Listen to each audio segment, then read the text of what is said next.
Assalamualaikum warahmatullahi wabarakatuh.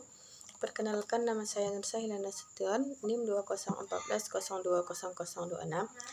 Pada video kali ini di sini saya akan menjelaskan pembahasan dari mata kuliah Ilmu Lughah An-Nafsi, yang mana pada pembahasan kali ini di sini saya akan mencoba menjelaskan tentang gangguan berbahasa. Jadi sebelum kita masuk ke pembagian selanjutnya, maka di sini saya akan menjelaskan seputar berbahasa. Jadi berbahasa itu adalah suatu kata-kata atau kalimat yang dipikirkan oleh otak, yang mana disalurkan dan disampaikan oleh alat ucap kita, yaitu lisan. Baiklah, masuk kita ke pembahasan selanjutnya, yaitu gangguan berbahasa. Jadi gangguan berbahasa ini ada dua faktor. Yang pertama, gangguan berbahasa secara medis, dan yang kedua, faktor lingkungan. Jadi faktor secara medis ini mungkin dari bagian dalam otak ataupun sebagainya. Baru selanjutnya, secara medis menurut Siddhartha mengatakan bahwasanya gangguan berbahasa itu ada 3. Yang pertama, gangguan berbicara, yang kedua, gangguan berpikir, dan ketiga, gangguan berbahasa. Jadi masuklah kita ke pembahasan yang pertama, yaitu gangguan berbicara. Jadi di gangguan berbicara ini terdapat 2 poin. Yang pertama, gangguan mekanisme berbicara, dan yang kedua adalah gangguan berbicara psikogenik. Jadi pembahasan dari gangguan berbicara mekanisme ini, yang pertama adalah gangguan akibat pulmonal. Pulmonal itu adalah paru-paru. Jadi gangguan akibat paru-paru ini diakibatkan mengidap penyakit paru-paru. Jadi di sini saya contohkan seseorang yang memiliki penyakit paru-paru itu, maka dia berbicara pasti kurang lebihnya sesak. Bisa diumpamakan seperti orang yang habis berlari. Jadi dia kan masih ngos-ngosan. Jadi kalau apabila teman dia mengajak dia berbicara, maka dia menjawabkan, tunggu, kan ada sesak napas atau saluran masuknya udara tuh agak ibarat tersumbat karena adanya penyakit paru-paru tersebut. Baru selanjutnya, yaitu yang kedua adalah gangguan akibat laringal atau pita suara. Jadi pita suara ini, gangguan dari pita suara ini bisa saja seperti suaranya serak atau hilang sama sekali. Biasanya gangguan berbahasa di bagian pita suara ini biasanya seperti seseorang yang telah minum es secara berlebihan, jadi mengakibatkan suara di bagian tenggorokan itu terkumpulnya, jadi serak gitu suaranya. Bisa dicontohkan seseorang yang habis pilek kan pasti, atau pada saat pilek dia kan masih serak-serak seperti itu. Baru selanjutnya masuklah kita ke bagian gangguan yang berbicara yang ketiga, yaitu gangguan faktor lingual. Lingual di sini adalah bagian dalam atau lidah. Jadi biasanya di bagian lidah, gangguan pada lidah ini contohnya seperti seseorang yang sariawan, atau seseorang yang habis kepedasan. Jadi di bagian sariawan dia tuh merasa kesakitan gitu. Jadi kan cara pengucapan ketika seseorang yang normal atau sehat pada bagian lidahnya pasti berbeda dengan seseorang yang punya penyakit sariawan ketika terkena pedasnya akan sambal gitu kan. Mungkin di sini dicontohkan seperti dia mau mengucapkan saya mau makan ayah akan gitu. Jadi dia ibarat menjauhi dari bagian yang tepi-tepi ini agar tidak tersentuh agar tidak merasa kesakitan. Baru selanjutnya yaitu faktor akibat resonansi. Jadi resonansi ini bagian maaf cakapnya seperti seseorang yang sumbing. Jadi seseorang yang sumbing itu kan pasti kalau cara bicaranya kan pasti tersumbat gitu. Contohnya dia mau makan. Jadi kan suara nadanya seperti ini. Ya mau makan. Nah, gitu. Jadi kan seseorang yang memiliki gejala pada bagian hidung tersumbat tuh kata-katanya tuh sulit untuk dipahami seperti itu. Baru selanjutnya masuklah kita ke pembahasan yang selanjutnya, yaitu gangguan akibat multi faktorial. Yang pertama itu adalah berbicara secara serampangan. Biasanya seseorang yang berbicara serampangan ini susah dipahami atau kalimatnya itu tidak ada jeda gitu. Contohnya saya mau pergi ke pasar gitu kan. Saya mau pergi ke pasar. Jadi kalau seseorang yang bicara yang serampangan itu, saya mau ke pasar. Saya mau ke pasar. Saya mau ke pasar gitu.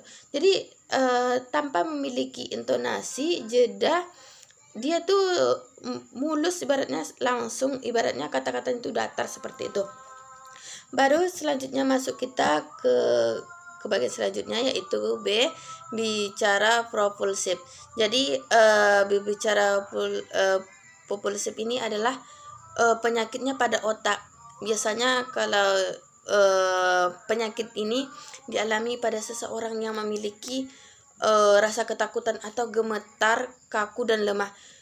Mungkin kalau di bagian pada gemetar ini, mungkin seseorang yang demam panggung ketika berceramah, atau kaku, atau sama sekali dia bisa dikatakan suka introvert gitu. Jadi dia lemah berbicaranya atau tidak bisa menyusun kata-kata gitu. Baru masuklah ke selanjutnya, yaitu berbicara mutisme.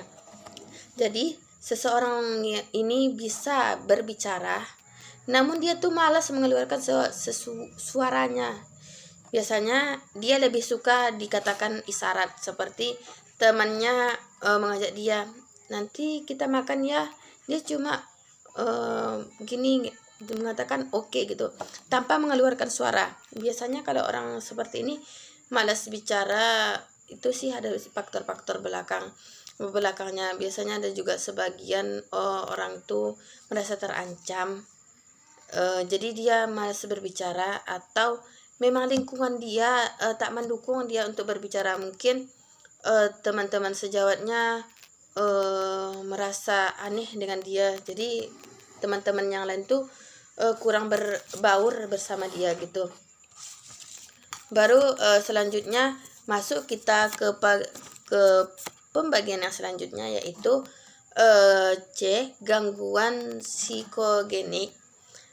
Biasanya ini pada pembahasan ini terdapat bicaranya ada 4. Yang pertama bicara manja, yang kedua bicara kemayu, yang ketiga bicara gagap, dan keempat bicara latah. Jadi biasanya berbicara manja ini adalah seseorang anak kecil atau orang dewasa juga bisa berbicara manja.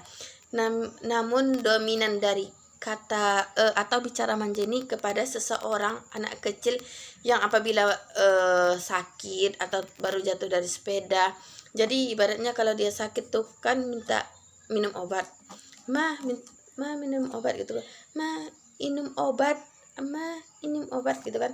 Jadi kata-kata manja tuh keluar, ibarat kalau manja nih butuh kasih sayang yang lebih gitu. Jadi makanya seseorang tuh berbicara dengan manja. Baru selanjutnya yaitu berbicara kemayu. Kalau berbicara kemayu ini adalah seseorang perempuan atau laki-laki yang berbicara itu dia lemah lembut, gemulai. Jadi hai besti gitu kan. Jadi bisa juga sih dari bentuk cara gaya tangan dia juga kan membuat cara irama nadanya seperti itu. Atau bisa dikatakan dia cowok. Jadi teman-teman sejawatnya itu lebih kebanyakan yang cewek. Jadi dia kan diakibatkan faktornya berteman sama sesama cewek. Jadi kan sedikit besarnya cara berbicara cewek yang agak ayu-ayu gitu kan, terikut sedikit demi sedikit diakibatkan faktor lingkungan tersebut gitu. Baru selanjutnya bicara gagap. Jadi kalau biasanya kalau bicara gagap ini adalah seseorang yang tersendat-sendat dalam pengucapan berbicaranya dan mengulang-ulang kata. Contohnya ada kucing gitu kan, ada kucing gitu. Jadi kucing gitu kan. Jadi dia pengucapan itu berulang-ulang atau ibarat tersendat-sendat. Jadi menuntaskan satu kalimat tuh butuh beberapa jeda atau beberapa kali pengucapan untuk sampai ke kata-kata tersebut yang sempurna gitu. Baru selanjutnya bicara latah. Kalau di kampung saya bicara latah ini kebanyakan dari nenek-nenek. Kalau usia-usia muda ibarat langka atau jarang sekali ditemukan. Namun kan dari faktor nenek-nenek itu kan pasti ibaratnya dia sudah dari masa mudanya dia latah, ibaratnya latahnya nggak terlalu, jadi lama kelamaan tumbuh sampai dia di tua tuh juga terikut-ikut latahnya gitu. Baru selanjutnya masuklah kita ke bagian yang kedua, yaitu gangguan berbahasa. Jadi pada gangguan berbahasa ini terdapat apasia. Jadi bagian apasia itu ada apasia motorik. Biasanya kalau seseorang yang gangguan berbahasanya pada apasia motorik ini, dia lebih suka menggunakan kata-kata isyarat. Contohnya seperti yang tadi mengatakan oke atau kamu mau kemana, dia menunjukkan hanya ke sana atau mau menunjuk ke situ gitu. Dia lebih suka kata-kata isyarat daripada mengucapkan kata-kata gitu. Jadi dia lebih suka menggunakan isyarat daripada pengucapan lafal seperti itu. Baru selanjutnya kita masuk ke pembahasan yang B, yaitu apasia sensorik. Jadi kalau ke apasia sensorik ini lebih ke irama. Jadi seseorang itu apabila bersedih maka iramanya akan mengikut.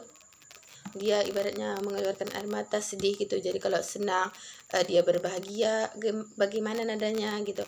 Baru selanjutnya masuk kita ke pembagian yang ketiga, yaitu gangguan berpikir.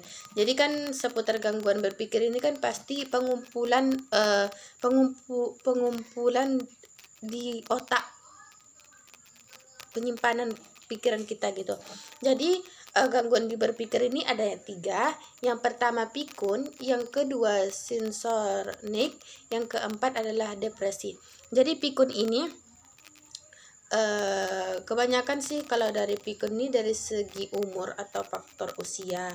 Jadi dia ini mungkin berbicara kepada saya, contohnya mau dibelikan ayam gitu kan, tolong belikan nenek dulu ayam gitu kan. Jadi jelang belum sampai 1 hari dia tuh lupa apa sih dikatakannya sama cucunya tadi, padahal dia kan minta tolong belikan ayam gitu. Jadi kalau seseorang yang pikun ini bisa kalau menurut saya itu dikarenakan faktor usia juga, atau mungkin ada permasalahan pada bagian otak juga. Baru selanjutnya adalah schizofrenik. Biasanya kalau ini adalah bicara terus-menerus tanpa ada manfaat yang keluar dari kata-katanya tersebut. Jadi dia berbicara tuh ibaratnya dengan kata itu aja. Contohnya, saya mau makan daging gitu kan. Saya mau makan daging, saya mau makan daging, saya mau makan daging gitu kan. Jadi dia bicara tuh terus-menerus gitu. Padahal dia bukan mau makan daging, tapi memang cara rangsangan berpikirnya itu harus melapalkan kata-kata tersebut gitu. Itu seseorang yang memiliki gangguan pada pikirannya. Baru selanjutnya kita ke bagian depresi. Depresi ini bisa dicontohkan seperti seseorang yang merasa kelelahan.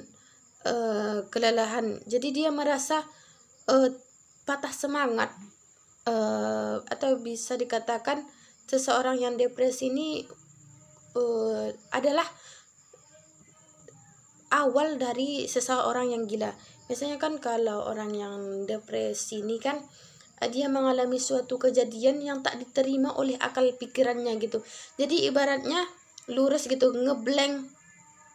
Jadi ibarat ada pergeseran gitu. Jadi dia seseolah tidak menerima kenyataan yang terjadi.